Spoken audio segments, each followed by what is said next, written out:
Discussion करेंगे। Net में किस प्रकार से क्वेश्चन पूछे जाते हैं उन चीज़ों का डिस्कशन भी हम करेंगे। इंट्रोडक्टरी यूनिट है आपकी, ये यूनिट 1 है, टीचिंग एप्टीट्यूड। शुरू करते हैं, ये इंट्रोडक्शन से शुरू करते हैं हम।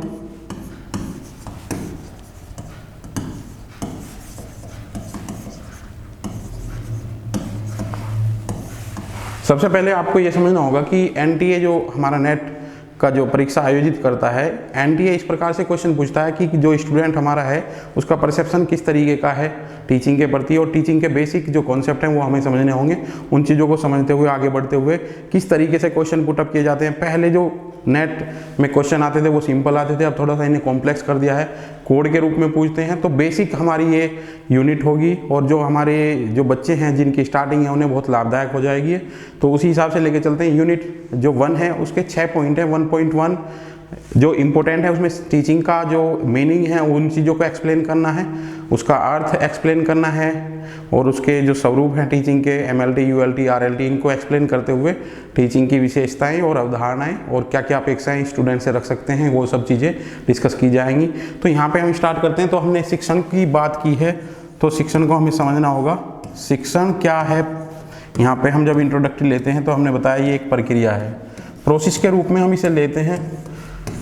यहाँ से ही आपके एनटीए नेट जो क्वेश्चन उठाता है, प्रक्रिया, शिक्षण एक प्रक्रिया है कंटिन्यू जो सतत चल रही है। सतत चलने का मीनिंग ये है कि जो शिक्षण की प्रक्रिया के थ्रू हम स्टूडेंट को लर्निंग कराते हैं और जो एक अपेक्षा करते हैं हम स्टूडेंट में जो परिवर्तन देखना चाहते हैं उन परिवर्तन को लेकर के चलते हैं। तो 3 आधारभूत आयाम हैं यहाँ पे शिक्षण के। नंबर 1 है आपका शिक्षक, छात्र और पाठ्यक्रम। ये आपके 3 आधारभूत आयाम हैं शिक्षण के। इन तीनों के बिना शिक्षण की प्रक्रिया को हम पॉसिबल नहीं मानते, तो इसे हम बेसिक एलिमेंट बताते हैं। इसमें पहले एक क्वेश्चन यहाँ से बनता था, आपके यहाँ पे चर के रूप में भी एक्सप्लेन कर सकते हैं। चर किस प्रकार के हैं यहाँ पे, तो शिक्षक आपका स्वतंत्र चर है। शिक्षण की प्रक्रिया में शिक्षक एक स्वतंत्र चर के रूप में कार्य कर रहा है। छात्र परतंत्र चर है, परतंत्र चर है। यहाँ पे आप देखोगे जो आपकी एनटीए की जो बुक आती है प्रिपरेशन कराने के लिए, उसमें एक ट्राइंगल के तौर पे बना रहता है शिक्षक, छात्र और पाठ्यक्रम। इस तरीके से भी एक्सप्लेन कर सकते हैं। और पाठ्यक्रम हमारा हस्तक्षेप चर है। पाठ्यक्रम हमें ये आइडेंटिफाई करता है, हमें एक बाउंड करता है कि हमें उस दायरे में रहते हुए टीचिंग की प्रक्रिया को, लर्निंग की प्रक्रिया को बढ़ाना है। टीचिंग एक जो शिक्षण की जो प्रक्रिया है ये एक प्रोसेस है, प्रक्रिया है। इसके 3 आधारभूत आयाम हैं आपके, शिक्षक, छात्र और पाठ्यक्रम। बिना किसी एक एलिमेंट के हमारी शिक्षण की प्रक्रिया नहीं चल सकती। ये सतत है। जटिल भी एक्सप्लेन हमने इसमें किया है। आप देखोगे कि इसमें हमने कहा है कि ये जटिल प्रक्रिया है। आप देखोगे यहाँ पे जो बच्चा हमारा नया होता है वो थोड़ा कन्फ्यूजन में हो जाता है सिंपल और कॉम्प्लेक्स को लेकर के। अगर हम यहाँ पे एक क्वेश्चन पूछते हैं बच्चे से कि समाज विज्ञान आपका जटिल है या मैथ जटिल है, तो आप देखोगे यहाँ पे बच्चा क्या कहता है कि विज्ञान हमारा क्या है, मैथ गणित क्या है, ये जटिल है। अक्सर नेट के बच्चों की जो हम क्लास कंडक्ट करते हैं और जब नेट का बच्चा पहली बार आता है तो उससे अगर ये क्वेश्चन पूछा जाता है तो वो गणित को जटिल बताता है, ठीक है। जबकि आप देखोगे जटिल आपका सोशल साइंस है। इसलिए हम कहते हैं टीचिंग लर्निंग की प्रक्रिया जो है, ये शिक्षण की प्रक्रिया भी हमें जटिल है। जटिल क्यों है, क्योंकि ये इसके बहुत से मल्टीपल फैक्टर हमारी शिक्षण की प्रक्रिया को प्रभावित करते हैं। टीचर की बैकग्राउंड, स्टूडेंट की बैकग्राउंड और वेरियस फैक्टर हैं जो स्टूडेंट की जो मनोदशा है, टीचर की मनोदशा है, उन चीज़ों पर भी डिपेंड करता है। तो ये क्या है, ये जटिल है। अभी पहला कॉन्सेप्ट आया था हमारा सतत है, जटिल है और आचार संबंधी प्रक्रिया है। अगर इसमें देखोगे हमने ये बताया आचार संबंधी प्रक्रिया है। यहाँ से आपकी डेफिनेशन भी उठती हैं। नेट का जो पेपर हो आपका होता है इसमें डेफिनेशन भी वो कोट करते हैं। आप इससे बाद में जो इंट्रोडक्टरी हम ये पढ़ा रहे हैं इसके बाद में आपकी डेफिनेशन आएंगी। तो आप देखोगे शिक्षण की प्रक्रिया को हमने सामाजिक, सांस्कृतिक और आचार संबंधी प्रक्रिया बताया। सामाजिक, सांस्कृतिक और आचार संबंधी। आचार का मतलब यहाँ पे आपके आचरण की बात हम करते हैं। तो यहाँ पे जो कोटेशन आपकी आते हैं वो नैतिकता को लेकर के हैं। आपकी जो परिभाषा पूछी जाएंगी वो नैतिक डेवलपमेंट की बात करेंगे हम। अब आपकी टीचिंग में क्वेश्चन ऐसे पूछते हैं एनटीए की स्टूडेंट का जो शिक्षण की प्रक्रिया कर रहे हैं उसमें आउटपुट क्या आना चाहिए, तो इसमें ओवरऑल डेवलपमेंट हमारा इंक्लूड होता है। Overall development. अब ये ओवरऑल डेवलपमेंट में हमारा नैतिक आचरण, ये सभी चीज़ें हमारी आ जाती हैं। शिक्षण की प्रक्रिया के थ्रू हमें ये नहीं है कि बच्चे को हमारे अच्छे मार्क्स ही मिलने हैं, वही एक हमारी शिक्षण की प्रक्रिया है। शिक्षण की प्रक्रिया के थ्रू बच्चे में हमारी क्वालिटी डेवलप होनी चाहिए, उसमें ये चीज़ें दिखनी चाहिए, उसका आचरण भी इम्प्रूव होना चाहिए। तो देखो कि जब हम शिक्षण की प्रक्रिया को एक्सप्लेन करते हैं तो सामाजिक, सांस्कृतिक और आचरण संबंधी प्रक्रिया है, ठीक है, आचार संबंधी प्रक्रिया है। मैंने आपको हाईलाइट किया कि यहाँ से आपके क्वेश्चन उठेंगे और यहाँ से एक पोर्शन हमारा बनता है परिभाषाओं का। जो हमारी शिक्षण की परिभाषाएं हैं वो आपका इम्पोर्टेंट है और इसमें मैं आपको कोट कराना चाहूँगा। इसमें आप देखोगे सबसे ज़्यादा इम्पोर्टेंट है इमाइल दुर्खीम की जो डेफिनेशन है, आपकी दुर्खीम की डेफिनेशन आती है और उसमें एक कोट आता है आपका नैतिकता, और ये आपकी जो है इम्पोर्टेंट है क्योंकि ये कई बार आपकी प्रीवियस ईयर में पूछी जा चुकी है। गांधी जी को भी कोट करेंगे हम यहाँ पे, स्वामी विवेकानंद को, स्वामी विवेकानंद की कोटेशन आपकी कई बार आ चुकी है प्रीवियस ईयर में। गांधी जी को भी कोट करेंगे। अभी इसके बाद जो हम परिभाषाओं की बात करेंगे तो थोड़ा यहाँ हाईलाइट करेंगे। तो दुर्खीम यहाँ पे जो हाईलाइट करता है नैतिक डेवलपमेंट को करता है। तो शिक्षण की प्रक्रिया में आपका ओवरऑल डेवलपमेंट में आपका इंक्लूड होता है किसी भी स्टूडेंट का, छात्र का ओवरऑल डेवलपमेंट हमारा टीचिंग में आएगा, ठीक है। कैसी प्रक्रिया है? सामाजिक, सांस्कृतिक और आचार संबंधी प्रक्रिया है, ठीक है। इसमें देखोगे आप कि जिसे सामाजिक व्यवस्था, सांस्कृतिक वातावरण और सामाजिक मानवीय मूल्यों के विकास एवं आचार विचार बदलाव के लिए विद्यालय उपकरण। अब इस प्रक्रिया में हम किन चीज़ों का इस्तेमाल करते हैं? हमने बताया इंस्ट्रूमेंट, अभिकरण कौन कौन से इसमें इस्तेमाल होंगे। अभिकरण का मतलब एजेंसी या इंस्ट्रूमेंट होता है, तो विद्यालय उपकरण हम इसमें ले रहे हैं। विद्यालय परिवेश में आपका बच्चा पल बढ़ रहा है, बड़ा हो रहा है और वहाँ पे हम उसमें डिजायरेबल हम चेंज लेके आना चाह रहे हैं, तो ये अभिकरण है। विद्यालय उपकरण, विद्यालय उपकरण में, ठीक है, मानवीय मूल्यों का विकास और आचार विचार बदलाव के लिए विद्यालय उपकरण अर्थात इंस्ट्रूमेंट की बात की है। अभिकरण हमारे विद्यालय हमारा एक वहाँ पे विद्यालय परिवेश में हम स्टूडेंट में एक डिजायरेबल चेंज लेके आना चाह रहे हैं, तो विद्यालय जैसे हमारे अभिकरण यहाँ पे इस्तेमाल हो रहे हैं। अभिकरण पे भी आपका क्वेश्चन आता है। तत्कालीन सामाजिक संगठन में हम तत्कालीन सामाजिक संगठन हमने यहाँ कोट किया है, तो यहाँ से एक क्वेश्चन आपका इंपॉर्टेंट बनता है, कैसी नेचर है इसकी? डायनेमिक है। अब आप देखोगे यहाँ से आपके क्वेश्चन बहुत आते हैं और आपका जो टीचिंग एप्टीट्यूड, रिसर्च एप्टीट्यूड और कम्युनिकेशन, तीनों प्रक्रियाएं ही आपकी डायनेमिक हैं। डायनेमिक का मतलब कि ये आप देखोगे, अगर हम हायर एजुकेशन की भी बात करते हैं तो जो हमारी लास्ट वाली यूनिट है उसमें आप देखोगे हमें स्टार्टिंग ही वहाँ से होती है उद्विकास। आप देखोगे जब हमने वहाँ पर जिक्र किया है कि जो हमारा रिसेंट का जो ट्रेंड है, जहाँ हम आज डेवलप खड़े हैं, तो इसका उद्विकास कहाँ से हुआ है? तो हमारा जो ब्रिटिश काल में जो हमारी यूनिवर्सिटी स्थापित हुई हैं, उससे पहले अगर हम जिक्र करें तो वैदिक काल की बात करें, वैदिक काल में हमारी शिक्षा पद्धति दूसरी थी और आज देखोगे आज हमारी शिक्षा पद्धति जो 2020 का जो हमारी नई शिक्षा नीति आई, उसके अकॉर्डिंग अब सेमेस्टर सिस्टम डाल दिया गया है स्नातक स्तर पे। तो ये क्या चीज़ है? ये समय के साथ साथ हमारी जो एजुकेशन सिस्टम है वो बदलता गया है और इस एजुकेशन सिस्टम में अकॉर्डिंग टू टाइम देखोगे समय के आधार पर भी इसमें चेंजेस देखे गए हैं और जिन चीज़ों का ट्रेंड चल रहा है सोसाइटी में उन चीज़ों को इंक्लूड किया गया है। तो ये तत्कालीन सामाजिक संगठन से सीधे सीधे संबंधित है, यानी कि जिस प्रकार के समाज में हमारे चेंज आएंगे, समाज में जिस प्रकार के परिवर्तन आएंगे वो इसमें इंक्लूड हो जाते हैं। अब आप देखोगे कि अगर कोई बच्चा अच्छा इंटेलिजेंट है तो यहाँ से कोट करते हैं वो क्वेश्चन कि आपकी दूसरी एजुकेशन पॉलिसी, पहली एजुकेशन पॉलिसी हमारी 68 में आई, दूसरी 86 में आई और 86 की पॉलिसी में हमारी साइंस को प्रमोट किया गया। और आप देखोगे कई बार क्वेश्चन पूछा जाता है तो योगा को भी वहाँ प्रमोट किया गया। तो जैसे जैसे टाइम चलता जाता है हमारी शिक्षण पद्धति में बदलाव आते चले जाते हैं। इसी विशेषता को हम बोलते हैं डायनेमिक। और ये वर्ड आपका टीचिंग एप्टीट्यूड की यूनिट में बार बार रिपीट होगा, रिसर्च एप्टीट्यूड में बार बार रिपीट होगा और ये आपका कम्युनिकेशन में भी बार बार रिपीट होगा। तो डायनेमिक विशेषता है हमारी, ठीक है। ये आपका इंट्रोडक्टरी है टीचिंग एप्टीट्यूड के लिए, बाकी का और डिस्कशन अब हम करेंगे। एक आपका पोर्शन आता है इसके बाद में शिक्षण को प्रभावित करने वाले कारक, प्रभावित करने वाले कारक। अभी आप प्रीवियस ईयर देखोगे तो आप देखोगे ये पोर्शन बहुत इंपॉर्टेंट है, कैसे, हर बार इसमें से क्वेश्चन उठा है। नेट में सबसे ज़्यादा क्वेश्चन मिलने वाला पोर्शन ये आपका है, और एक ये है, और एक निर्माणात्मक मूल्यांकन को लेकर के है। शिक्षण को प्रभावित करने वाले कारक में पिछली बार जून 2020 का अगर आप पेपर देखोगे तो उसमें 4 क्वेश्चन देखोगे, एक बिल्कुल सीक्वेंस से उन्होंने ऑर्डिनरी पूछे हुए हैं, ठीक है। इसमें 3rd क्वेश्चन एक ये था कि शिक्षण को प्रभावित करने वाले कारक में कौन कौन से हैं। कम्युनिकेशन उसका अच्छा होना चाहिए, उसको नॉलेज होनी चाहिए क्लास में, किसी टीचर को। तो देखो कि ये प्रभावित करने वाले कारक है। पर जब हम प्रभावित करने वाले कारकों में एक सिंपल वे में जाते हैं, तो सिंपल वे में देखोगे आप, टीचर की क्वालिटी के साथ साथ स्टूडेंट की क्वालिटी भी हमारी इंपॉर्टेंट होती है।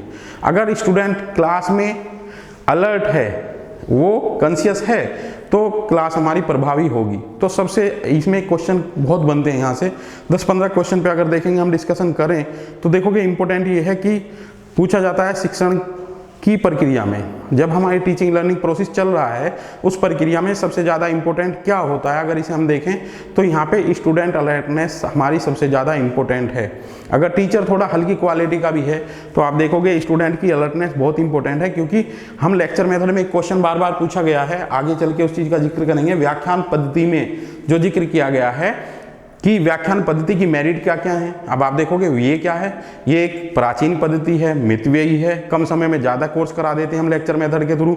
पर एक उसकी डीमेरिट आपने वहाँ पे कोट करनी है कि वहाँ पे स्टूडेंट हमारा पैसिव हो जाता है। जब हमारा स्टूडेंट की जो अलर्टनेस कम होगी तो उसकी टीचिंग में जो लर्निंग का प्रोडक्ट हमारा आने वाला है, उसका आउटपुट हमारा कम आएगा, तो लर्निंग की प्रक्रिया वो नहीं कर पाएगा।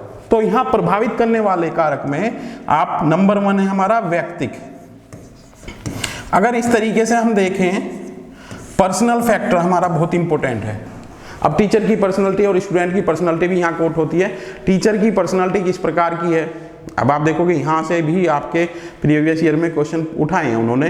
टीचर की पर्सनालिटी एक हमारा पूछा जाता है कि अगर टीचर प्रॉपर तरीके से आई कांटेक्ट नहीं कर रहा है तो कौन सी प्रॉब्लम हो सकती है, तो लेक ऑफ कॉन्फिडेंस हो सकता है। बार बार यहाँ से क्वेश्चन उठाते हैं कि टीचर का पिच वॉइस कैसा होना चाहिए, उसकी आवाज़ कैसी होनी चाहिए, अगर धीमी है तो क्लास में क्या प्रभाव पड़ेगा, किस लेवल पे उसका जो वर्ड है वो डिलीवर कर रहा है, कितने होने चाहिए। तो ये एक इम्पोर्टेंट कारक है। पर्सनालिटी टीचर की बहुत इंपॉर्टेंट है। उसकी आप देखोगे ना, यहाँ से क्वेश्चन किस तरीके से पूछते हैं कि छात्र किस प्रकार के शिक्षक को ज़्यादा पसंद करते हैं। देखोगे यहाँ पे एक क्वेश्चन दिया जाता है कि छात्र की मदद कर रहा हो परीक्षा में, वो टीचर को ज़्यादा पसंद करेंगे या शिक्षक उनके लिए आदर्श हो। तो यहाँ पे हम कोट करते हैं, व्यक्ति तौर पर जो शिक्षक होता है बच्चों का आदर्श होना चाहिए। आदर्श और अनुशासन सबसे ज़्यादा इंपॉर्टेंट है, और वो अनुशासन को प्रमोट करने वाला हो। तो ये पर्सनल फैक्टर में आ जाते हैं। टीचर की पर्सनालिटी, स्टूडेंट की पर्सनालिटी किस प्रकार की है, उसकी पारिवारिक बैकग्राउंड, उसके जो कार्य क्षेत्र से संबंधित हैं, ये तीनों कारक आपके इंपॉर्टेंट है। व्यक्तिक हो गया, पारिवारिक। अभी हमने पिछली स्लाइड में आपको बताया था कि कैसी प्रक्रिया है, ये जटिल है। अब जटिल इसलिए है क्योंकि वेरी करती है। अगर टीचर की पर्सनालिटी जो है वो कैसी है, ये एक इम्पोर्टेंट फैक्टर है। पारिवारिक सिचुएशन कैसी है, उनके जो फैमिली में रिलेशन है, वाइफ से कैसे रिलेशन है, और आप देखोगे उनके बच्चे किस स्थिति में हैं, उनकी इकोनॉमिक कंडीशन क्या है। तो ये स्थिति हमारी टीचर की क्लासरूम में शिक्षण प्रक्रिया को प्रभावित करने वाली होगी ही होगी। इसके बाद में है कार्य क्षेत्र से संबंधित। कार्य क्षेत्र का मतलब यहाँ पे है आपका कि जहाँ वो विद्यालय में पढ़ा रहे हैं वहाँ पे उनके रिलेशन किस प्रकार से हैं। तो यहाँ पे कार्य क्षेत्र से संबंधित अगर देखोगे तो यहाँ पे उनके प्राचार्य से किस प्रकार के रिलेशन हैं, जो अपने साथी लोग हैं उनसे किस प्रकार के रिलेशन हैं, ये उनके रिलेशन क्लासरूम में टीचिंग को प्रभावित करने वाले होंगे। तो ये देखोगे, ये बेसिक चीज़ें हैं जो क्लासरूम में टीचिंग को प्रभावित करती हैं। दूसरा इसमें फैक्टर है बौद्धिक कारक या विषय का ज्ञान। यहाँ से आप देखोगे क्वेश्चन पूछे गए हैं बौद्धिक कारक। एक क्वेश्चन यहाँ से बार बार रिपीट पूछा गया इन्होंने कि शिक्षक की बुनियादी आवश्यकता और शिक्षण की बुनियादी आवश्यकता। शिक्षक की बुनियादी आवश्यकता,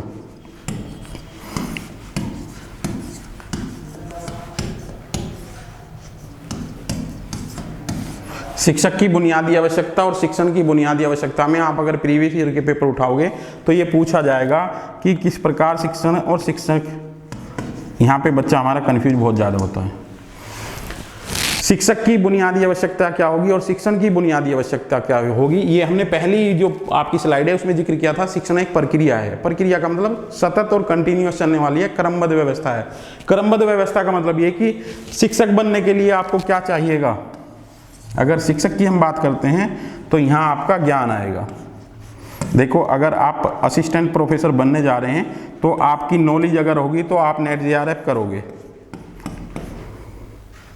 ये मैंने आपको बताया कि प्रक्रिया से क्वेश्चन किस तरीके से पुटअप करते हैं। ये आपकी स्टार्टिंग की लाइन होती है टीचिंग एप्टीट्यूड को लेकर के, कि टीचिंग एप्टीट्यूड में स्टार्टिंग की लाइन क्या है, शिक्षण एक प्रक्रिया है जो सतत चलती है। प्रक्रिया से ही वो क्वेश्चन उठाते हैं। प्रक्रिया का मतलब ये, शिक्षक बनने की बुनियादी आवश्यकता क्या है आपकी, तो बुनियादी आवश्यकता होगी नॉलेज। नॉलेज किससे रिफ्लेक्ट होगी, आपका नेट जेआरएफ का जो सर्टिफिकेट है वो आपकी नॉलेज को रिफ्लेक्ट करेगा। इसके बाद में शिक्षण की बुनियादी आवश्यकता क्या होगी, तो यहाँ रुचि होगी हमारी। अक्सर बच्चे हमारे इसे उल्टा कर देते हैं और आप देखोगे ये क्वेश्चन आपका प्रीवियस ईयर में कई बार पूछा गया है। शिक्षक की बुनियादी आवश्यकता नॉलेज और शिक्षण की बुनियादी आवश्यकता आपकी रुचि होगी। अगर शिक्षण कार्य में आप इंटरेस्ट रखते हैं और आपको नॉलेज कम है भी, तो वो आप अचीव कर लोगे, आप उसे लर्न कर लोगे जब आपकी रुचि होगी। और अगर रुचि नहीं है तो आपको कितना ही नॉलेज है तो आप वो क्लास में डिलीवर नहीं करोगे। तो ये एक इंपॉर्टेंट क्वेश्चन आपका यहाँ से बन जाता है। नेक्स्ट इसका, अभी हमने एक ही प्रभावी कारक इसमें लिया है, दूसरा बौद्धिक कारक हो गया आपका, तीसरा है इसमें मनोवैज्ञानिक कारक। यहां से इंपॉर्टेंट फैक्टर ये है कि शिक्षण को प्रभावित करने वाले कारक हैं ये आपका, ये थोड़ा सा पोर्शन यहां हम जिक्र कर रहे हैं।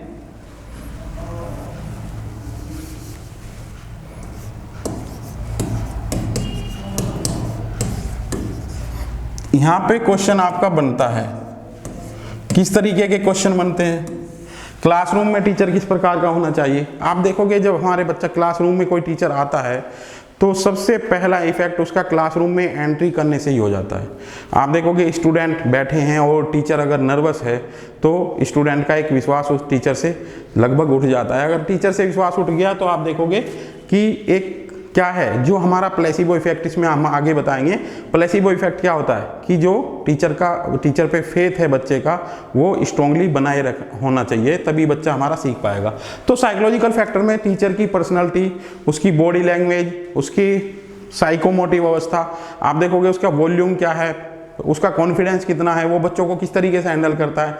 तो फेस पे हल्की सी स्माइल और आप देखोगे एक थोड़ा कॉन्फिडेंशियल चीज़ें, कॉन्फिडेंस से वो चीज़ें हमारी क्रिएट होनी चाहिए वहाँ क्लास में, ताकि बच्चे का एक जो मनोबल है वो भी बना रहे और बच्चे को एक विश्वास टीचर पे हो कि वो हमारे टीचिंग लर्निंग प्रक्रिया में हमें काफ़ी कुछ सिखाने वाले हैं। तो यहाँ पे आई कॉन्टैक्ट से बराबर क्वेश्चन पहले पूछे गए हैं। आई कॉन्टैक्ट बहुत इंपॉर्टेंट है। ये हमारा किसको रिफ्लेक्ट करता है, कॉन्फिडेंस को रिफ्लेक्ट करता है। बॉडी लैंग्वेज इंपॉर्टेंट है, हमारा जो एक अनुशासन है वो एक इंपॉर्टेंट है। कभी कभी टीचर देखोगे कि टीचर बच्चों से कह रहा है कि आप इस तरीके का ड्रेसअप हो गया, वो टीचर प्रॉपर तरीके से नहीं है, तो आप देखोगे उस चीज़ को बच्चा कम सीखेगा। तो ये एक इंपॉर्टेंट चीज़ है कि किस तरीके से साइकोलॉजिकल फैक्टर हमारी टीचिंग लर्निंग प्रक्रिया को सीधे सीधे तौर पर प्रभावित करते हैं। नेक्स्ट है आपका, अगर हम यहाँ डिस्कस करें तो सामाजिक कारक हमारा इंपॉर्टेंट है जो प्रभावित करते हैं। सामाजिक कारक, अभी मैंने जिक्र किया डायनेमिक का, अभी मैंने यहाँ पे एक कोट आपको बताई डायनेमिक। डायनेमिक का मतलब कि हमारी जो टीचिंग की प्रक्रिया है वो डायनेमिक है। डायनेमिक का मतलब ये कि समय और स्थान बदलने के साथ साथ हमारी टीचिंग लर्निंग प्रक्रिया का स्वरूप बदल जाता है। तो डायनेमिक में हम बताते हैं कि अगर हम गुजरात का कंपैरिजन करें, गुजरात में आपके जो कॉमर्स है वो ज़्यादा पढ़ाया जाता है, हमारे यहाँ पे गणित ज़्यादा पढ़ाया जाता है। तो जिस प्रकार की सामाजिक गतिविधियाँ ज़्यादा होंगी उसी तरीके के सब्जेक्ट को हम ज़्यादा ऑप्ट करते हैं। देखोगे ना, बच्चा इंटर पास हुआ और वो क्वेश्चन पूछने लगता है कि मैं क्या लूँ, किस चीज़ का स्कोप है। स्कोप का मतलब ये कि डिमांड किस चीज़ की है, सोसाइटी में इंपॉर्टेंस किस चीज़ की है, नीड किस चीज़ की है। जिस चीज़ की ज़रूरत होगी उसी चीज़ को, उसी सब्जेक्ट को हम सलाह देते हैं कि इस चीज़ को आप ले लीजिएगा। तो डायनेमिक का मतलब ये कि समाज में समय और स्थान बदलने के साथ साथ हमारे जो विषय हैं वो भी बदल जाते हैं। अभी आप देखोगे नेक्स्ट इसमें जब आप पूरी टीचिंग एप्टीट्यूड को कवर करोगे तो इसमें ऑनलाइन ऑफलाइन आएगा। अभी पहले हमारी जब ऑफलाइन थी, पहले चलती थी ऑफलाइन, फेस टू फेस चलता था, वैदिक काल का भी मैंने जिक्र किया। ऑनलाइन क्लास जैसे आई, आप देखोगे कोरोना पीरियड में सबसे ज़्यादा ऑनलाइन प्लेटफॉर्म हमारे अप हुए। क्यों हुए? क्योंकि ज़रूरत थी ये। जिस प्रकार की समाज में हमारी ज़रूरत होगी उसी प्रकार की जो मोड हैं वो हमारे अपलिफ्ट हो जाएंगे। तो ये आपके कुछ छोटी टर्म्स थी जो शिक्षण को प्रभावित करने वाले कारक हैं। शिक्षण में हमारा एक इम्पोर्टेंट पोर्शन होता है परिभाषाओं का। अभी मैंने जिक्र भी किया आपको, वो परिभाषा आपकी इम्पोर्टेंट है। इन परिभाषाओं में मैंने बताया दुर्खीम की जो डेफिनेशन है ये बहुत इंपॉर्टेंट है। और मैं आपको बताऊं जो समाजशास्त्र के बच्चे हैं उन्हें मेन सब्जेक्ट में भी एक कोटेशन मिलती है, ये परिभाषा मिलती है, क्योंकि समाजशास्त्र में नेट में आपका सिलेबस में 3 जगह शिक्षा का जिक्र किया गया है। जो नेट का सिलेबस इन्होंने रिवाइज किया है एनटीए नेट ने, तो देखोगे 2018 में रिवाइज होकर आया, तो 3 जगह आपकी एजुकेशन को वहाँ रिफ्लेक्ट किया है। और यहाँ से एक इम्पोर्टेंट क्वेश्चन मैं डिस्कस करना चाहूँगा आपको, फॉर्मल एजुकेशन और इनफॉर्मल एजुकेशन।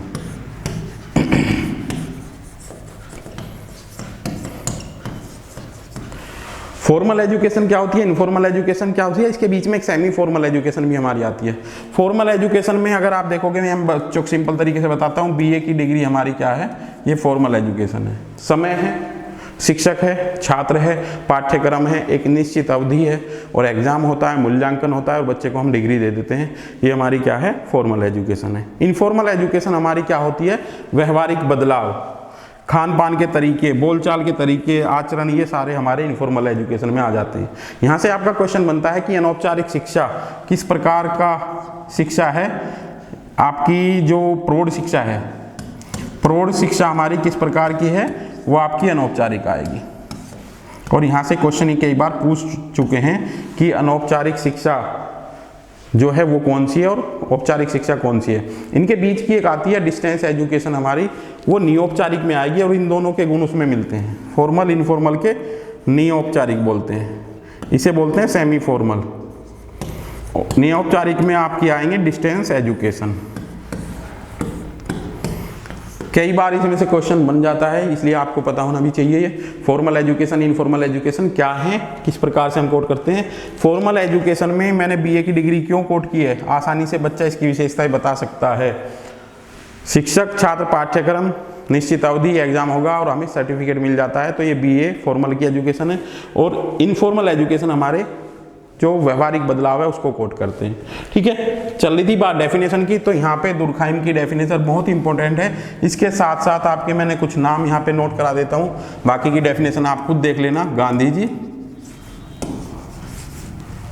अरविंदो और एक आपका पार्सन्स,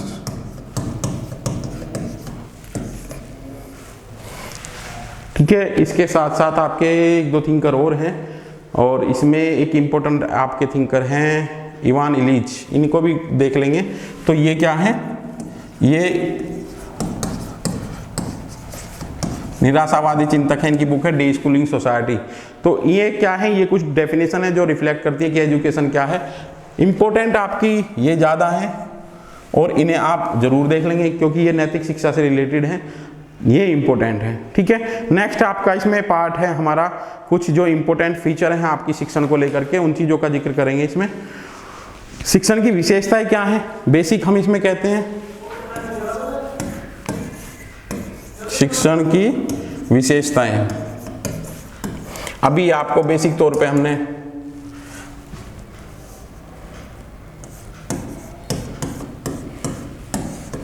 शिक्षण की विशेषताओं का जिक्र करेंगे, तो आप देखोगे कि क्या क्या इसकी विशेषताएं हैं, क्या इसके उद्देश्य होने चाहिए, उन चीज़ों का जिक्र करेंगे। तो यहाँ पे आप देखोगे कि हमारा जो एजुकेशन सिस्टम है वो किन किन चीज़ों से मिलकर के होता है। तो social, physical and mental development of human being, social, physical and mental development of human being, social,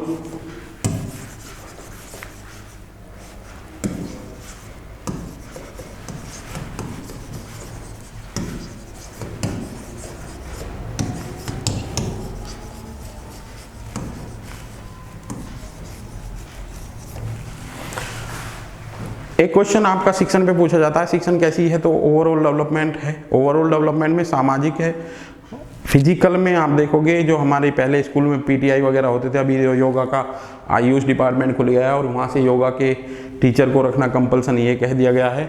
यहाँ पे एक कोटेशन आती है आपकी, स्वस्थ शरीर में ही स्वस्थ मस्तिष्क निवास करता है।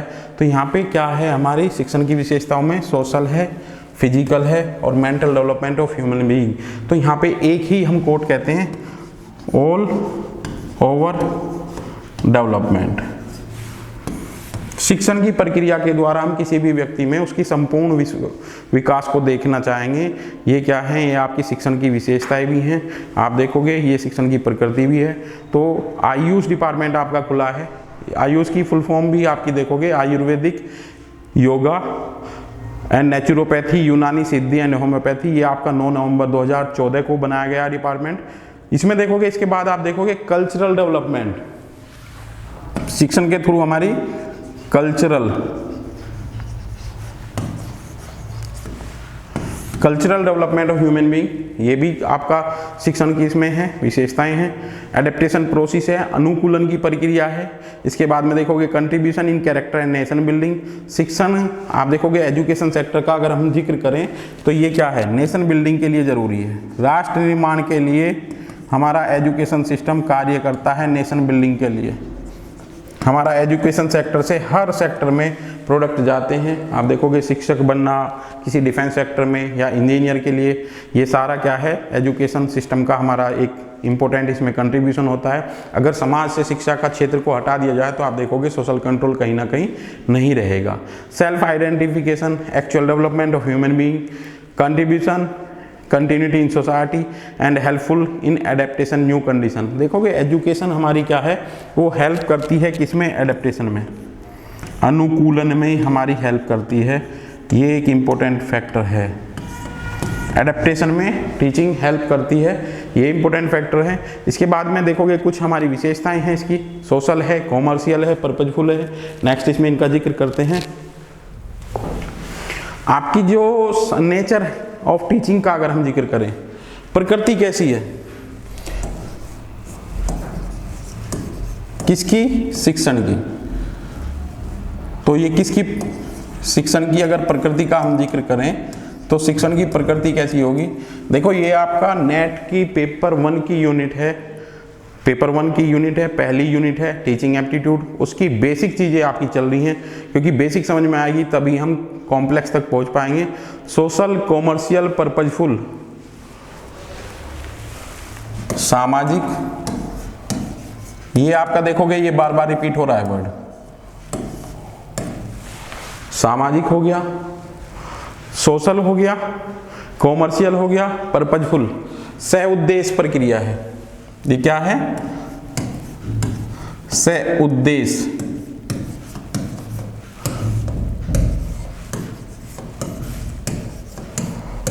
जब मैंने स्टार्टिंग किया था तो टीचिंग एप्टीट्यूड में मैंने आपको बताया था कि ये सामाजिक है, सह उद्देश्य प्रक्रिया है, डायनेमिक है, सामाजिक, सांस्कृतिक और आचार संबंधी प्रक्रिया है, ओवरऑल डेवलपमेंट ह्यूमन बीइंग है। तो आप देखोगे ये सारी चीजें हमारे इंक्लूड होती हैं इसमें। कम्युनिकेशनल प्रोसेस है, आप देखोगे यहां से क्वेश्चन नेट में उठता है, संचार की प्रक्रिया है। कम्युनिकेशनल प्रोसेस है आपका, संचार की प्रक्रिया है, ये इंपॉर्टेंट है आपका। टीचिंग लर्निंग प्रोसेस में सबसे ज़्यादा इंपॉर्टेंट आपका, अगर आप प्रीवियस ईयर उठाओगे और जून 2020 का अगर पेपर देखोगे तो एक क्वेश्चन इस पे पूछा गया है कि शिक्षण में क्या क्या चीज़ें इंपॉर्टेंट जरूरी हैं, कौन कौन से तत्व इंपॉर्टेंट हैं। और आप देखोगे एनटीए नेट फिलहाल क्या करता है, एनटीए नेट आपसे आसान क्वेश्चन नहीं पूछेगा। एनडीए नेट में आपसे आसान क्वेश्चन नहीं पूछे जाएंगे, वो कोड के तरीके से पूछता है। और यहाँ पे शिक्षक की विशेषताएं 6 दे देंगे वो, और आपसे पूछेंगे बेस्ट 3 कौन सी हैं। तो संचार की प्रक्रिया एक इंपॉर्टेंट है। टीचर का कम्युनिकेशन अगर अच्छा होगा, कॉन्फिडेंस उसका अच्छा होगा, तो ये एक इंपॉर्टेंट चीज़ है कि वो स्टूडेंट को फेथ में लेकर के एक लीडरशिप जो होती है, एक टीचर में वो लीडरशिप गुण होने चाहिए कि बच्चा उस पर विश्वास करे और बच्चे को वहाँ पे लर्निंग का प्रोसेस जो है जितना उसका जो विश्वास है बच्चे का वो टीचर पे बना रहेगा, तो उसी तरीके से बच्चा सीखेगा। तो ये एक इम्पोर्टेंट चीज़ है। आप देखोगे एक टीचिंग की हमारी विशेषता है फेस टू फेस थी, अब ये फेस टू फेस रही नहीं है। कंपल्सन नहीं है कि बच्चा फेस टू फेस हो, ऑनलाइन वीडियो भी बच्चा देखता है तो वहाँ फेस टू फेस नहीं होता है। और इसमें देखोगे लॉजिकल एक्शन है, तर्क की प्रक्रिया है, मेजरेबल है। यहाँ पे एक इम्पोर्टेंट चीज़ है मापन योग प्रक्रिया है,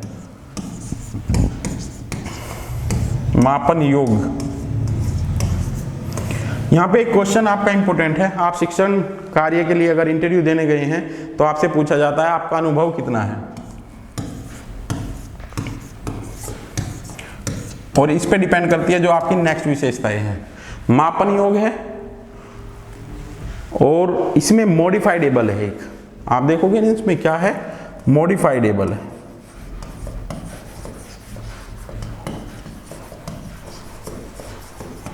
इससे आपका क्वेश्चन बनता है। जब आप किसी भी संस्थान में शिक्षक के लिए इंटरव्यू देने जाते हो तो आप देखोगे वहां से आपसे क्वेश्चन बनते हैं कि मापन योग्य है और मॉडिफाइडेबल है। तो आपसे एक क्वेश्चन पूछा जाता है कि किस तरीके का आप पढ़ाते हैं। आप देखोगे जब किसी टीचर को एक्सपीरियंस होता है तो क्लासरूम में अपना सबसे ज़्यादा बेस्ट डिलीवर करता है। जो फ्रेशर होता है ये माना जाता है कि जो फ्रेशर टीचर है वो एक्सपीरियंस होल्डर टीचर से अपेक्षाकृत कम गुणकारी पढ़ाएगा, कम उसकी क्वालिटी होगी क्लास में लेक्चर डिलीवर करने की। तो मापन योग का मतलब है ये कि हम जो शिक्षण कार्य है उसे माप भी सकते हैं। कई बार देखोगे शिक्षण संस्थाओं को हमारी जो नैक एजेंसी है वो ग्रेडिंग करती है, उनकी क्वालिटी को देख करके ऐसी क्लास में हम ग्रेडिंग कर सकते हैं। मैं किस तरीके से पढ़ा रहा हूँ इन चीज़ों का भी आप ग्रेड कर सकते हो। तो मापन योग है। और टीचिंग लर्निंग प्रक्रिया में हमारा अनुभव इंक्लूड होता है। अगर टीचर आपका वेल एक्सपीरियंस्ड है, उसे अनुभव है, जैसे आप देखोगे मैं प्रीवियस ईयर के आपको कोट बता रहा हूं कि जून में ये क्वेश्चन पूछा गया है। ये शिक्षक की विशेषताओं में ये संचार की प्रक्रिया को वहां कोट किया गया है कि संचार की प्रक्रिया सबसे ज्यादा इंपॉर्टेंट है। अगर टीचर जानता बहुत कुछ है पर क्लासरूम में वो एक्सप्रेस नहीं कर पा रहा चीज़ों को, वो अपने को बता नहीं पा रहा है, तो आप देखोगे वो उसकी नॉलेज को नहीं, हम वहाँ संचार नहीं कर पा रहा है वो, और वो बता नहीं पा रहा है क्या है उसके पास नॉलेज, तो वो नॉलेज इतनी अच्छी नहीं मानी जाएगी, वो बच्चों के काम ही नहीं आ रही है। तो ये एक इंपॉर्टेंट चीज़ है। अगर एक्सपीरियंस है तो वो आपको एक टीचर जो है वो बता देगा कि कितने क्वेश्चन इस पॉइंट से बनते हैं। ठीक है, तो सबसे पहले आपका एक्सपीरियंस पूछा जाता है। जब आप कहीं इंटरव्यू देने जा रहे हैं टीचिंग का, तो आपसे क्वेश्चन पूछते हैं कि आपको कितना एक्सपीरियंस है। तो यहाँ पे दोनों चीज़ें आती हैं, करत करत अभ्यास के जड़मती हो सुजान। तो देखोगे ना इसमें एक लाइन और आप ऐड करोगे तो इसमें देखोगे ना मॉडिफाइडेबल का मतलब ये कि ये सुधार की प्रक्रिया है। जब आप पहला लेक्चर डिलीवर करते हो और बार में आप रिपीट करते हो तो आप एक्सपीरियंस होल्डर के तरीके से एक आपका कॉन्फिडेंस बिल्डअप होता है और अच्छे तरीके से उन चीज़ों को पढ़ाते हो। तो ये क्या है, सामाजिक है, सह-उद्देश्य प्रक्रिया है, संचार की प्रक्रिया है, मापन योग है, मॉडिफाइडेबल है, सुधार की प्रक्रिया है। तो इसके बाद में continuous study, teacher triangle, directional, formal, informal, semi formal, ये सारी चीज़ें आपकी विशेषताओं में आ जाती हैं। ये टीचर ट्रायंगल मैंने आपको बता ही दिया है। इसमें मैंने स्वतंत्र चर, हस्तक्षेप चर, ये सारे इंक्लूड किए ही हैं। इसमें आप देखोगे एक नेक्स्ट आपका आ जाता है इंटेंशनल प्रोसेस है। ये क्या है, पर्पजफुल, सह उद्देश्य, इंटेंशनल प्रोसेस है। इंटेंशनल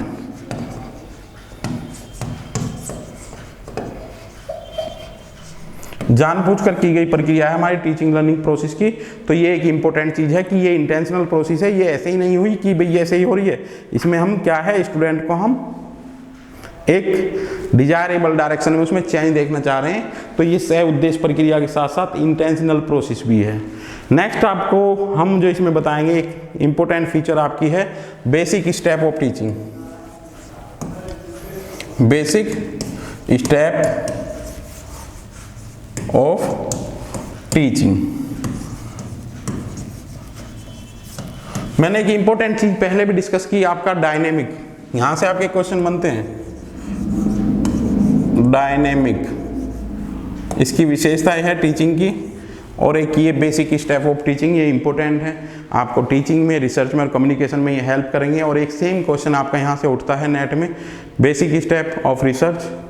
और जब हम कम्युनिकेशन को शुरू करना चाहते हैं तो देखोगे ना, हम कम्युनिकेशन करते हैं तो बिल्कुल वो किस फ्लो में होना चाहिए। आप देखोगे किसी के साथ हमें एक ऑफिशियल मीटिंग करनी है तो पहले हम वहाँ पे एक इंट्रोडक्टरी स्पीच वगैरह देते हैं या अपना इंट्रोडक्शन देते हैं तो हमारी शुरुआत होती है, शुरुआत में ही हम अपने काम की बातें नहीं करने लगते हैं। तो basic step of teaching, basic step of research और बेसिक स्टेप ऑफ कम्युनिकेशन किस तरीके से हैं, यहाँ से वो क्वेश्चन उठा लेते हैं। और आप देखोगे टीचिंग में सबसे पहला कौन सा आएगा, योजना बनाना। सबसे पहला है आपका योजना बनाना। ये आपका बेसिक स्टेप है, सबसे पहला योजना बनाना। टीचिंग के लिए अगर आप क्लासरूम में जा रहे हो तो सबसे पहले योजना बनाओगे, उसके बाद में छात्र के विषय से संबंधित पूर्ण जानकारी प्राप्त करना। आप क्लासरूम में गए तो एक टीचर अक्सर क्या करता है कि हमारा वहाँ पे क्या है, एक इंट्रोडक्शन के बाद में वो क्वेश्चन पूछता है, छात्रों का पूर्व ज्ञान। छात्रों के पूर्व ज्ञान को मेजर करना एक इंपॉर्टेंट चीज़ है और यहाँ पे हम छात्र के पूर्व ज्ञान का एनालिसिस करते हैं। और इसका एक इंपॉर्टेंट फीचर क्या है, जो हम ये छात्र की पूर्व ज्ञान है यहाँ से हम क्लास को शुरू करते हैं। जो हमारा शिक्षण कार्य है वो यहाँ से शुरू होगा, शिक्षण का कार्य हमारा यहाँ से शुरू होता है। आप देखोगे ना कई बार ये चीज़ें होती है, टीचर तो बहुत अच्छा क्वालिटेटिव है पर स्टूडेंट कहता है कि टीचर अच्छा नहीं है। टीचर अच्छा है पर जो एक हमारा बेसिक होता है, अभी ये क्लास आपकी बेसिक चल रही है, इसके बाद में एक एडवांस क्लास होती है जिसमें कि एक ये नहीं पढ़ाया जाएगा, जहाँ से क्वेश्चन पुटअप होते हैं, जो एनटीए नेट क्वेश्चन उठाता है वहाँ से आपको क्वेश्चन कराए जाएंगे। अगर ये बेसिक नहीं कराया आपको और सीधे सीधे हमने वो क्वेश्चन कराने शुरू किए जो नेट पूछता है तो आपकी समझ में कुछ नहीं आने वाला और आप कहोगे कि क्लास अच्छी नहीं है। तो यहाँ पर हम क्या करते हैं कि छात्र के पूर्ण नॉलेज को हम जांच करते हैं। अब ये जांच कैसी होगी, जब क्लास में बच्चा आता है एक दो क्वेश्चन हम पूछ लेते हैं, अगर वो बताता है तो हम उसी लेवल से लेकर के वहाँ से स्टार्ट करते हैं उसका। तो इसलिए सबसे पहले बेसिक होना आपका ज़रूरी है। तो यहाँ पे सेकंड स्टेप है आपका छात्र के नॉलेज की जांच करना। थर्ड स्टेप में आप देखोगे जो हमारा मटीरियल है, अध्ययन सामग्री को सुसंगठित करना है। अध्ययन सामग्री,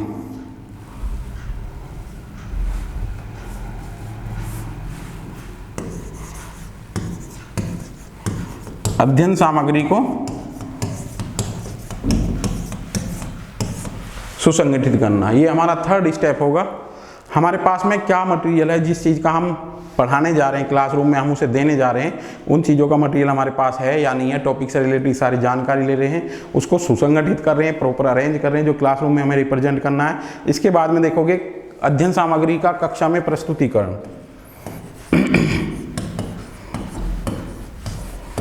क्लासरूम में हमने प्रेजेंट किया जो हमारे पास में टॉपिक से रिलेटेड है और प्रेजेंटेशन कर रहे हैं क्लासरूम में तो बच्चों से इंटरेक्शन होगा। उसके बाद में विश्लेषण, मूल्यांकन और पुनरावृत्ति, ये तीन स्टेप हैं आपके, विश्लेषण,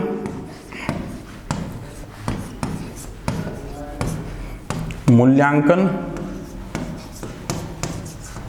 और पुनरावृत्ति।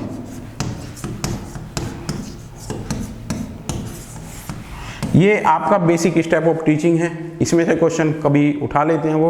पहले पे योजना बनाना, दूसरा है आपका छात्र की पूर्ण नॉलेज को एनालिसिस करना, तीसरा है आपका अध्ययन सामग्री को सुसंगठित करना, फोर्थ है आपका उसका प्रेजेंटेशन करना क्लास में, नेक्स्ट विश्लेषण, मूल्यांकन और पुनरावृत्ति।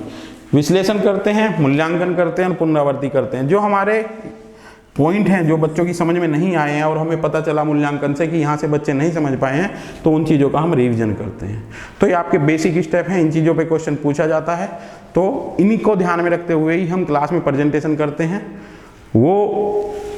ये एक पोर्शन ऐसा है कि जो आपको टीचिंग, रिसर्च और कम्युनिकेशन तीनों में मिलने वाला है। तो ये एक इम्पोर्टेंट पार्ट है, इस चीज़ को बच्चे को रट लेना चाहिए, ये चीज़ें समझ ली चाहिए। योजना बनाना, पहले से प्लानिंग करते हैं हम टीचिंग को लेकर के, क्या हमें पढ़ाना है। यहाँ पे आप देखोगे अगर यहाँ पे हम रिसर्च में जाएं तो समस्या का चयन, समस्या का चयन, फॉर्मुलेशन ऑफ प्रॉब्लम, ये इंपॉर्टेंट है वहाँ पे।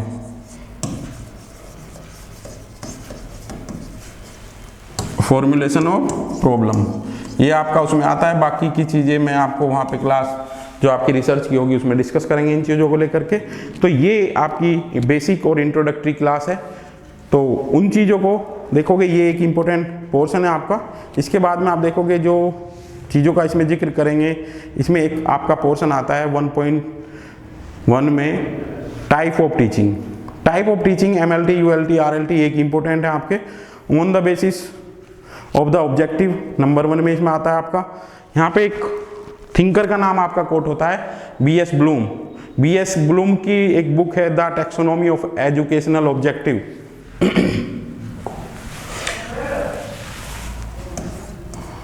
ब्लूम की बुक है आपकी the taxonomy of educational objectives. इसमें टाइप ऑफ टीचिंग दिए हैं इन्होंने BS ब्लूम ने, और यहाँ से आपके प्रीवियस ईयर में क्वेश्चन आए हैं। 19 में एक क्वेश्चन आपका आया कि BS ब्लूम के जो संज्ञानात्मक स्तर पे उच्च पे क्या था, तो वहाँ पे मूल्यांकन आपको आंसर करना था। ये एक वो पोर्शन है जहाँ से NTA में फिलहाल ट्रेंड में क्वेश्चन आपसे पूछे जाते हैं, तो इस पर फोकस रखना है आपको। इसमें पहला है आपका कॉग्निटिव लेवल। BS ब्लूम की जो बुक है the taxonomy of educational objective, इसमें पहला है आपका कॉग्निटिव।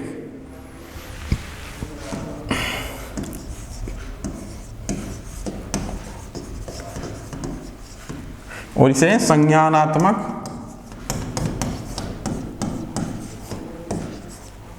या सूचना प्रदान करना,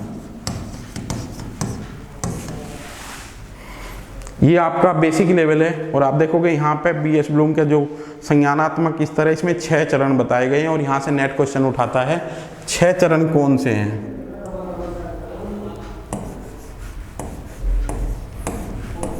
ज्ञान,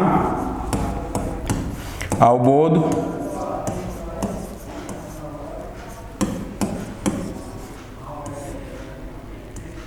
प्रयोग,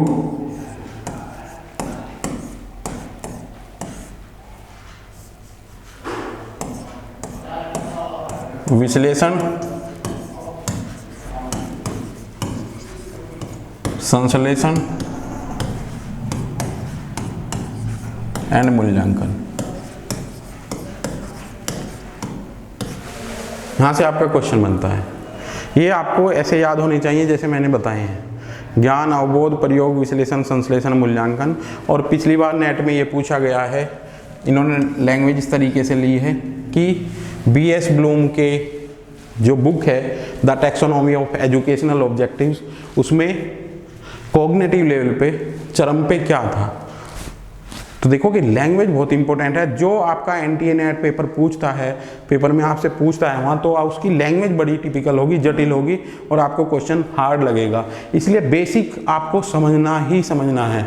ये बुक दी है, अभी UPSC का पेपर हुआ है आपका, जो एक अभी सेकंड शिफ्ट का पेपर था, उसमें BS ब्लूम के the taxonomy of educational objective इसमें दे दिया है एक क्वेश्चन कि शिक्षण का एंड प्रोडक्ट क्या होता है। अब बच्चे वहाँ पे कन्फ्यूजन में हैं कि एटीट्यूड होगा या एक्सपीरियंस होगा। जो प्रीवियस ईयर दिए गए हैं तो उसमें शिक्षण का जो टोटल प्रोडक्ट निकल के आता है वो एक्सपीरियंस वहाँ पे दिया गया है। तो इस तरीके के क्वेश्चन आपसे पूछे जाएंगे। नंबर 1 है आपका ये कॉग्निटिव लेवल। दूसरा है आपका, इसमें अगर देखोगे ये वो पोर्शन है जहाँ से नेट में क्वेश्चन मिलना ही मिलना होता है, अफेक्टिव लेवल। दूसरा है आपका भावात्मक। यहां पे मैं अभी आपको दूसरी चीजें भी बताऊंगा, MLT, ULT और तीसरी आएगी RLT। और आप देखोगे इनमें से ही आपको क्वेश्चन मिलता है भावात्मक, अफेक्टिव, अनुभूति परक, वीर गाथा, आत्मकथा, संवेदात्मक रूप से जुड़े मुद्दे इसमें इंक्लूड हमारे होते हैं। और इसकी चीजें क्या हैं, ग्रहण, अनुक्रिया, अनुमूल्यन। ये आपके यहाँ से क्वेश्चन पूछ सकते हैं, ग्रहण, अनुक्रिया,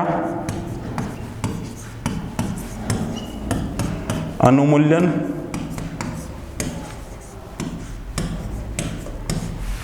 ये 3 बेसिक स्टेप हुए। इसमें आगे देखोगे अगर आप इंक्लूड करोगे, इसमें पहले वाले में मैंने आपको बताया अनुक्रिया, अनुमूल्यन, संकल्पना, संगठन और चरित्र निर्माण।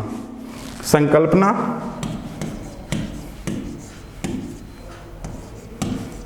संगठन और चरित्र निर्माण।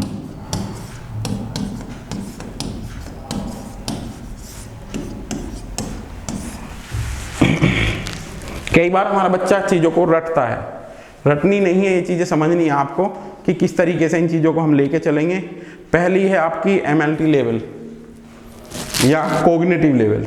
MLT, ULT, RLT के प्रोपाउंडर कौन है, आपके इनके प्रतिपादक कौन है, हर्बर्ट, मॉरिसन, हंट। इस तरीके से आपको रट लेना है।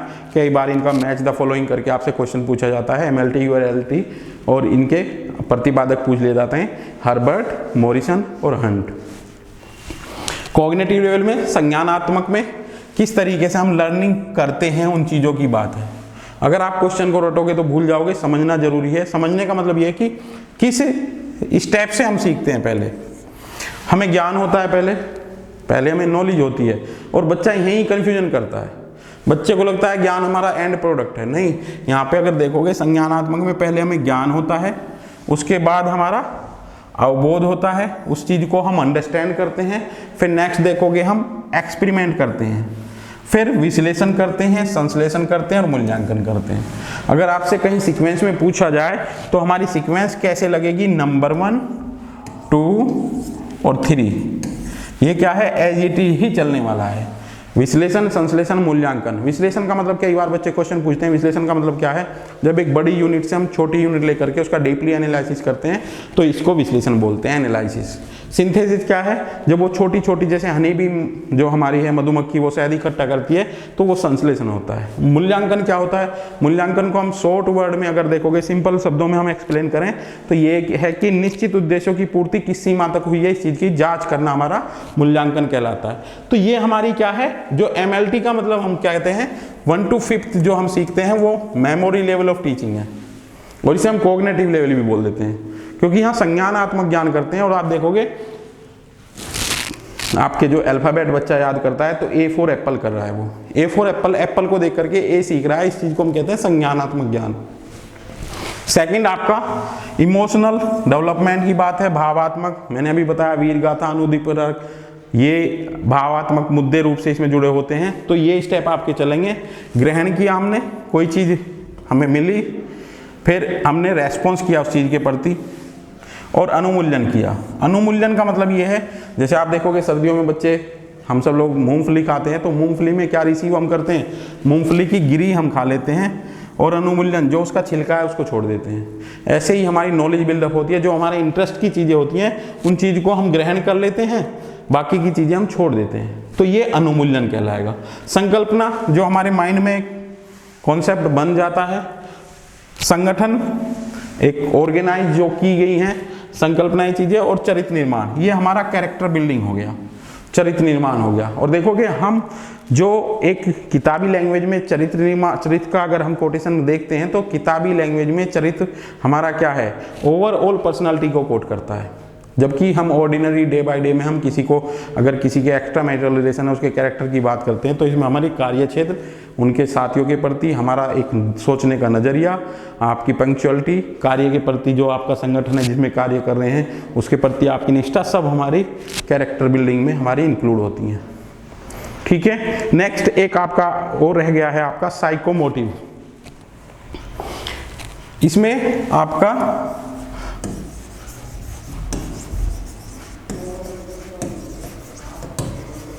ये आपका थर्ड स्टेज है और इसे हम बोलते हैं RLT। और आप देखोगे प्रीवियस ईयर में इसे हिंदी में बोलेंगे विमर्शी स्तर।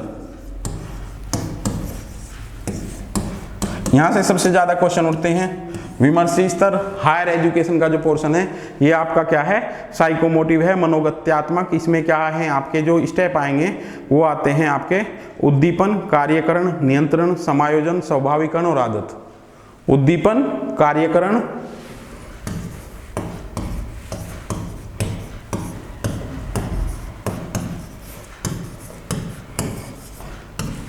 उद्दीपन, कार्यकरण। उद्दीपन क्या होता है, आप देखोगे जब किसी को हम, किसी मेंढक को पिन चुभई तो वो उद्दीपन करता है, उसे हम उद्दीपन बोलते हैं। कार्यकरण, नियंत्रण, समायोजन, कार्यकरण, नियंत्रण,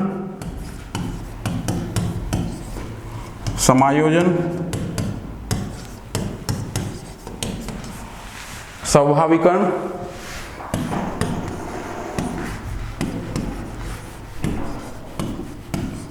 और आदत। ये आपका एंड आदत। जब हम टीचिंग लर्निंग की बात करते हैं तो ये साइकोमोटिव है आपका, RLT लेवल है, विमर्शी स्तर भी हम इसे बोलते हैं, और ये उच्च शिक्षा की बात हम कर रहे हैं। और यहाँ से क्वेश्चन इसीलिए उठते हैं क्योंकि नेट की, एजुकेशन की जो परीक्षा आपकी नेट JRF की होती है वो उच्च शिक्षा को डील करती है। वहाँ पे आप उच्च शिक्षा में पढ़ाने के लिए जो एक एग्जाम ये दे रहे हैं नेशनल लेवल का, तो विमर्शी स्तर पे उच्च शिक्षा की बात की है। साइकोमोटिव मनोदैहिक परिवर्तन इसमें करते हैं हम, और RLT इसको बोलते हैं। थर्ड है ये आपका, ठीक है, उद्दीपन पहला स्टेप है इसमें। कार्यकरण, नियंत्रण, आप देखोगे ना कि आप कभी पहली बार सेमिनार रिप्रेजेंट करने गए तो आप देखोगे वहाँ हमारी बॉडी लैंग्वेज हम उसे कंट्रोल नहीं कर पाते, तो ये नियंत्रण उसमें आ जाता है। समायोजन, हमारी पर्सनैलिटी में किस किस चीज़ को हमें ऐड करना है, ये सारी चीज़ें आपकी इंक्लूड हो जाती हैं। स्वभाव हमारा बन जाता है, नेचर हमारी बिल्डअप हो जाती है, और फाइनल प्रोडक्ट इसमें आ जाता है आदत। ये क्या है आपकी स्थायी, इसके बाद आपकी आदत जो बन जाती है वो आपकी ताउम्र साथ रहती है। तो देखोगे ये आपका एक important portion type of teaching में से है। इसमें इंपॉर्टेंट ये है कि यहाँ से क्वेश्चन जरूर वो आपसे उठाएगा, और मुझे उम्मीद है कि जो मैंने आपको बताए हैं ये आपको हेल्प करेंगे, कहीं ना कहीं क्वेश्चन आपको इनमें से मिलेगा। इंपॉर्टेंट चीज़ें क्या क्या हैं एक बार मैं आपको थोड़ा बता देता हूँ, फिर से रिवाइज कर देता हूँ। ये चीज़ें इंपॉर्टेंट हैं, क्वेश्चन यहीं से आपको मिलने वाले हैं। पहली आपकी टीचिंग एप्टीट्यूड से हमने शुरू किया है, शिक्षण अभियोग्यता की बात की है। इंट्रोडक्टरी यहाँ पे मैंने आपको पढ़ाया है, इंट्रोडक्शन है। टीचिंग क्या है, शिक्षण एक प्रक्रिया है, मैंने आपको कोट किया था, इस प्रक्रिया से वो क्वेश्चन उठाते हैं। प्रक्रिया का मतलब जो सतत चल रही है, कंटिन्यूस चलने वाली प्रक्रिया है टीचिंग हमारी। इसके चर मैंने बताए थे, शिक्षक स्वतंत्र चर है, छात्र परतंत्र है, और पाठ्यक्रम हमारा हस्तक्षेप चर है। कई बार इसमें से क्वेश्चन आपके पूछ लिए जाते हैं, तो मैंने यहाँ पे उन चीज़ों को हाईलाइट किया है। इसके बाद में सेकंड है आपका, मैंने बताया जटिल है ये। समाज विज्ञान और गणित में से अगर क्वेश्चन हम पूछते हैं बच्चों से तो क्या बताते हैं, वो समाज विज्ञान को जटिल आसान बताते हैं और इसे जटिल बताते हैं। तो कॉन्सेप्ट क्या है हमारा, एक प्रॉब्लम बच्चों के साथ क्या आती है कि जो हम डेली लैंग्वेज में जो वर्ड को यूज करते हैं वो बुक की लैंग्वेज में नहीं होता है एक्चुअल में। तो गणित हमारा सरल है यहाँ पे, और समाज विज्ञान जटिल है। सरल का मतलब ये है कि इसकी चीजें 2+2 हर जगह 4 ही होंगी, दुनिया में कहीं चले जाओ। जबकि समाज में क्या है, हमारी कल्चर दूसरे ग्रुप की कल्चर से वेरी करती है, बदलाव करती है। तो ये जटिल है, ये सरल है। तो सिंपल सी चीजें हैं ये। जटिल है हमारी टीचिंग। आप देखोगे एक ही क्लास में सभी बच्चे पढ़ते हैं, कोई JRF ले जाता है, कोई 44% या बिल्कुल डाउन में होता है, क्योंकि उसकी बैकग्राउंड, उसका जो उसके मेथड किस प्रकार से समझ में आएंगे, वो सारी चीजें हैं। छात्र टू छात्र वेरी करती हैं चीजें। तो ये हमारी जटिल प्रक्रिया है, ठीक है। सामाजिक, सांस्कृतिक और आचार संबंधी प्रक्रिया है। मैंने आपको बताया एक क्वेश्चन आपको यहाँ से मिल जाएगा। जो परिभाषाएं हैं उसमें सबसे ज्यादा इमाल दुर्खाइम ने कोट किया है। नैतिकता, नैतिक डेवलपमेंट की बात की है, मोरल डेवलपमेंट की बात करेंगे तो इन डेफिनेशन में आपका दुर्खाइम इंपॉर्टेंट है। कई बार ये क्वेश्चन आई है, गांधी जी की, स्वामी विवेकानंद जी का 3-4 बार पहले क्वेश्चन आ चुका है, तो इन्हें आप देख लेंगे। और टीचिंग की जब हम बात करते हैं तो ओवरऑल डेवलपमेंट की बात करेंगे। किसी भी छात्र का सर्वांगीण संपूर्ण विकास हमारा टीचिंग लर्निंग के थ्रू हम करते हैं। नेक्स्ट आपका था इसमें अभिकरण की बात आई है।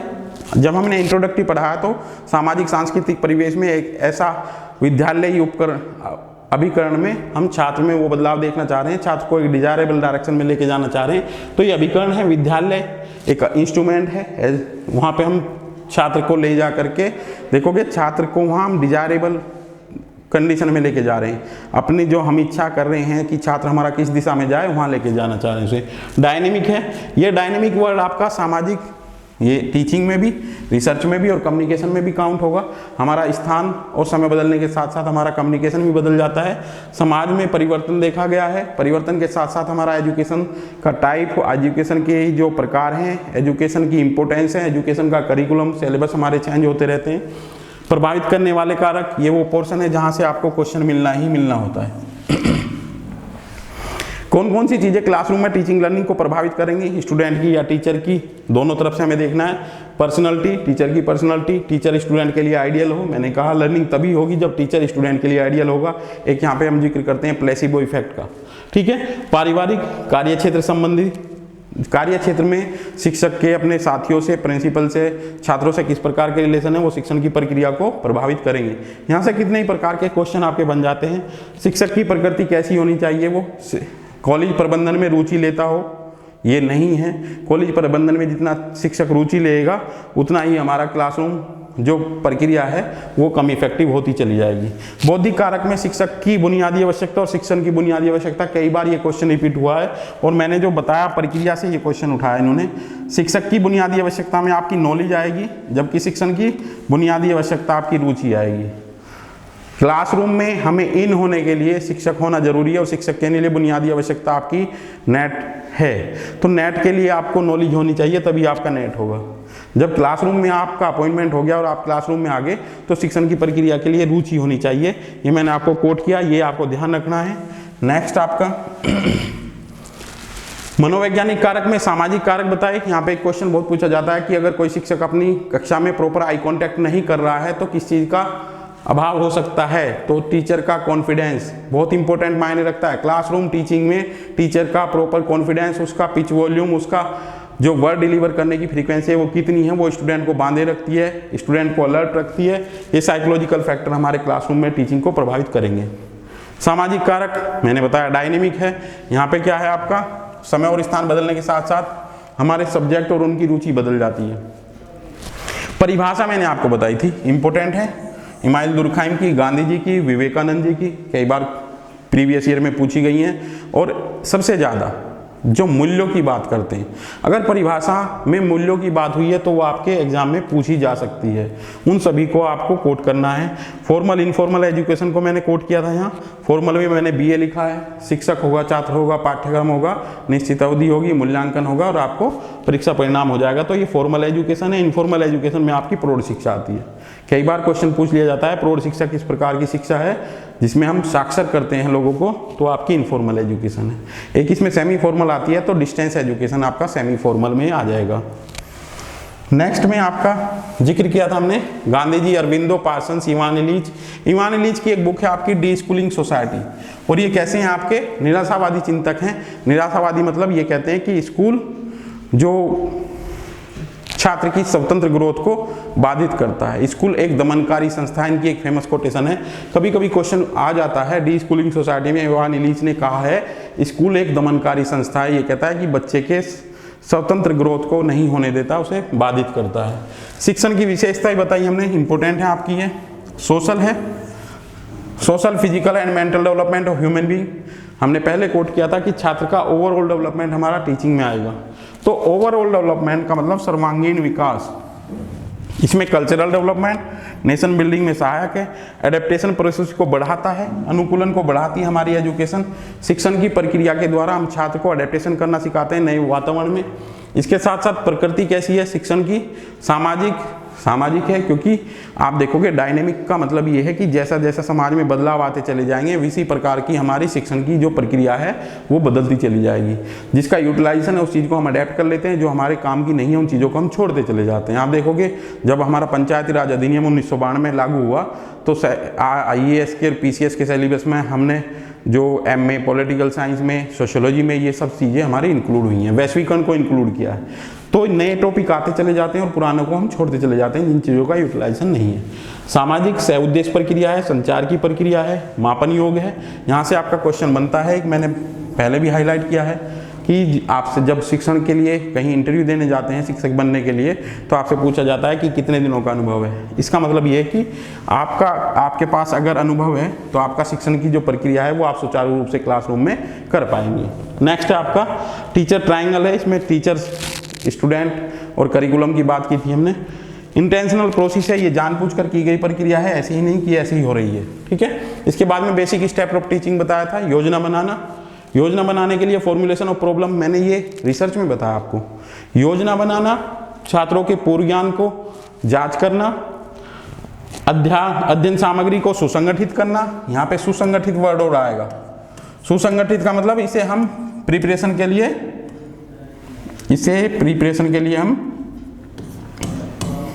तैयार करते हैं। क्लासरूम में हमें किस तरीके से ये प्रिपेयर करना है, वहाँ प्रेजेंटेशन किस तरीके से करना है।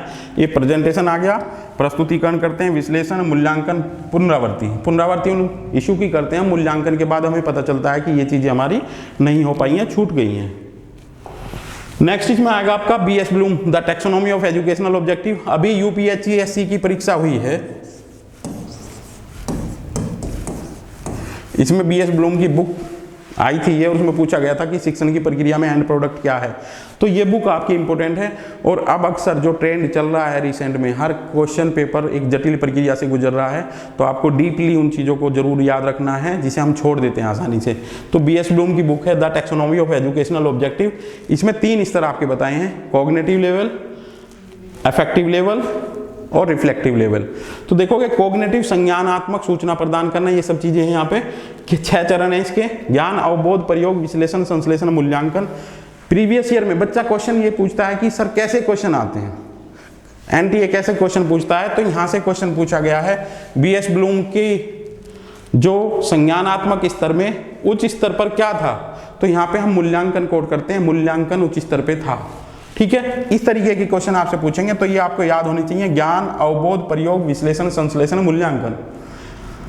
ये कंटिन्यू आपके कहीं भी अगर आपसे क्वेश्चन पूछता है तो ये कंटिन्यू इसी सीरीज में आपसे पूछे जाएंगे। कभी कभी क्या है, विश्लेषण, संश्लेषण, मूल्यांकन 1 2 3 करके आपसे कोड लगाने के लिए पूछ लेंगे वो।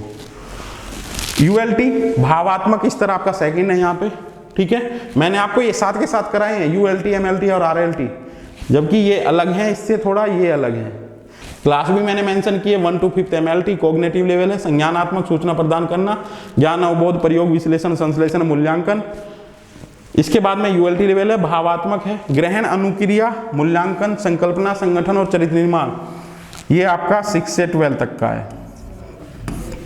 यहाँ हमारा कैरेक्टर बिल्डिंग हो जाता है, ये इंपॉर्टेंट स्टेज है हमारी 6। आप देखोगे टीनेजर को ये बताया, फ्रायड ने ये इंक्लूड किया है कि ये हमारी इस तरीके से है जैसे रस्सी पे चलना होता है। यहाँ पे ही बच्चा बिगड़ जाता है और बन भी जाता है, उसका कैरेक्टर बिल्डिंग इसी लेवल पे होता है। ठीक है, नेक्स्ट आपका साइकोमोटिव। साइकोमोटिव मनोदैहिक या RLT विमर्शी स्तर पे बहुत क्वेश्चन पूछे गए हैं, प्रीवियस ईयर उठाओगे तो वहाँ पे आपको मिलेगा विमर्शी स्तर पे क्या क्या चीज़ें होती हैं। तो साइकोमोटिव विमर्शी स्तर है, उच्च शिक्षा के क्षेत्र में है ये 12th प्लस है आपका, 12th प्लस में विमर्शी स्तर आ जाता है। इसके जो स्टेप हैं आपके, उद्दीपन, कार्यकरण, नियंत्रण, समायोजन, स्वाभाविकरण और आदत। आदत क्या है, आदत हमारी क्या है, परमानेंट, जो क्या है ये स्थायी है, इसमें हम मॉडिफिकेशन नहीं कर सकते। किसी व्यक्ति की अगर कैसी आदत बन गई है वो उसका क्या है, स्थायी हो जाएगा। उसमें थोड़े बहुत समय के लिए हम परिवर्तन कर सकते हैं, वो किसी व्यक्ति के साथ अगर रह रहा है तो थोड़े बहुत चेंज दे के जा सकते हैं। ये मेरी आपकी टीचिंग एप्टीट्यूड की पहली वीडियो थी। अब मैं कंटिन्यू आपको वीडियो देता रहूँगा और आप याद करते रहना, इनमें से ज़्यादातर क्वेश्चन आपको मिलेंगे। मुझे उम्मीद है कि आपको इससे हेल्प मिलेगी। Thank you for watching.